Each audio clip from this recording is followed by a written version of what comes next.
One of the books that had a huge impact in my business career is the book E-Myth Revisited by Mr. Michael Gerber. I've had the privilege of actually meeting Michael quite a few times personally. And today I want to share with you 5 powerful lessons that I have learned from the book E-Myth. If you have not read the E-Myth, I highly recommend this particular book. It doesn't matter if you're thinking of starting a business or you're already running a business. Lesson number 1, Gerber said in the book, most salespeople think selling is closing. It isn't. Selling is opening. I couldn't agree more. See, most people don't know how to communicate. Fewer people know how to sell. Almost no one knows how to close. You see, most salespeople, they think by talking to a lot of people, by setting appointments, by doing demos, by talking about features and benefits, that is closing. That is not closing. That is just opening. That's just selling. Until you transact, until the prospects commits, that is not closing. And a lot of salespeople, they are afraid, they're intimidated to ask for the sale. They're intimidated to ask for money. They're intimidated. They don't know how to handle objections. They don't know what to do. See, selling is not closing. Closing is closing. Nothing happens until you actually close the prospect, until they sign, until they give you their credit card, until they say, yes, I want to do business with you. You can do 99% of the work. If you don't do that 1%, the 1% that matters, the 1% that makes all the difference in the world, none of that matters. Lesson number 2, Michael Gerber talks about working on your business, not just in your business. At first, when I learned this lesson, I have no clue what that means. I was a very young entrepreneur. I was inexperienced. I was confused. Working on the business, not in the business. What does that mean? What does that mean? Working on your business, not just in your business. What are you talking about? It simply means this. You have to treat your business as the product. Your business is the product. If it is a product, you have to ask yourself this question: when is it going to be done? Think about it. When is this going to be done?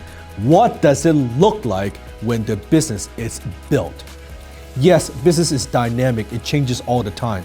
But what is the end goal? What is your exit plan? Even if you never plan on selling the business, but what does it look like when it's done? Instead of just being in the grind, in the trenches and doing it and getting shit done, but what are we building here? What does the end product look like? If you want your business to be more valuable, we have to build it to sell, even though we never plan on selling it. What does that mean? It means that you're working on the business, you are getting stuff done, but you're working on systems and processes and procedures at the same time to get these things done, not just doing it. It also means that you do not want to be the bottleneck for your business. If everything's in your head and you're the only one that can do everything, your business will not grow. That's what he means by working on, not just in your business. Lesson number 3, a business actually requires us to wear 3 different hats. We have the entrepreneur, the innovator, the visionary, and then we have the manager that focuses on processes and systems. And then we have a technician focusing on how to do something better, how to do the technical work better. Entrepreneur focus on the future, where we could go. A manager focus on the past, what needs to be done, what has worked in the past, how could we keep doing that. A technician focus on the present. What fire do I need to put out? That's a technician. So a business, in order to be successful, requires us to wear all 3 hats. And eventually, you would bring on more technicians.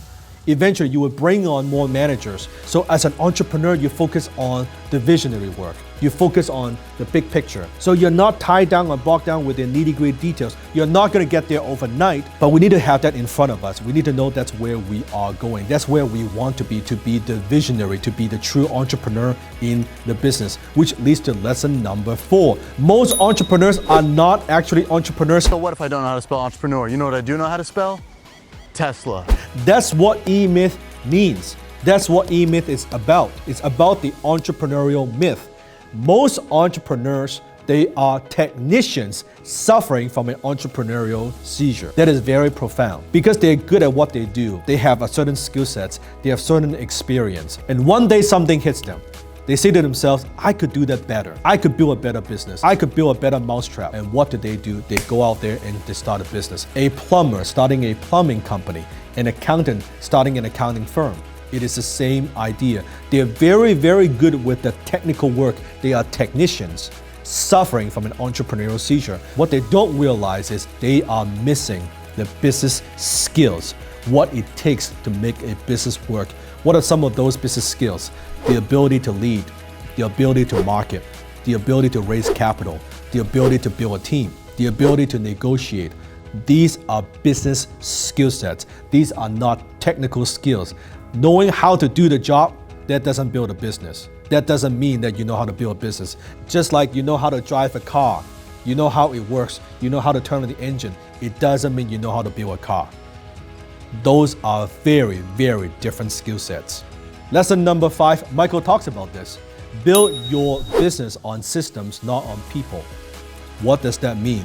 People come and go. You shouldn't build the business around certain individuals. You want to build it around a certain role. You want to build it on systems. So people would come and go. They would still run the systems. In other words, your focus is building the systems and bring on the right people to run the systems. Take McDonald's as an example. Gerber uses example all the time in his book. McDonald's, it is a machine. It's a franchise prototype. You walk into a McDonald's in Chicago. You walk into a McDonald's in Vancouver. You walk into a McDonald's in Japan. You order the burger, you order the fries. They taste the same, just like Starbucks. Why? Because it is a system. Everybody goes through training. This is how we cook the fries. This is how we make the burgers. This is how we make the coffee. Oh, no. I want to improvise. I want to do it the way that I want to do it. I want to make the fries more salty. No. This is how we make that burger. This is how much ketchup we put into it. This is how many pickles we put into it. This is the cheese that we use. Consistency. This is why a McDonald's franchise is valuable. It is a duplicatable system. You and I both know there are many, many restaurants who make a better hamburger than McDonald's, but how many of them have built a business like McDonald's? None. That's the power of business system. So ask yourself the question, how could I build a business that works without me? That's right. How could I build a business that works without you? Not constantly needing you. No. How do you build systems? How do you build something that is scalable, that is duplicatable?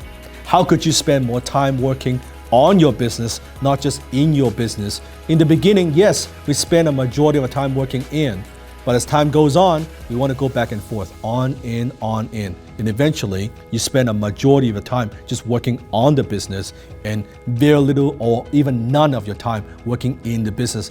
Ray Kroc doesn't go into McDonald's and make burgers and make milkshakes.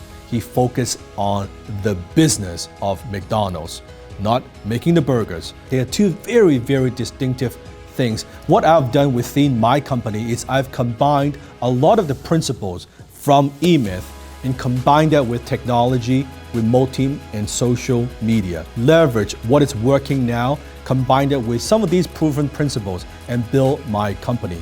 What I do is to teach entrepreneurs how to build a business that is scalable, that is pandemic-proof and recession-proof. I call that a SMART business. It's actually an acronym, SMART.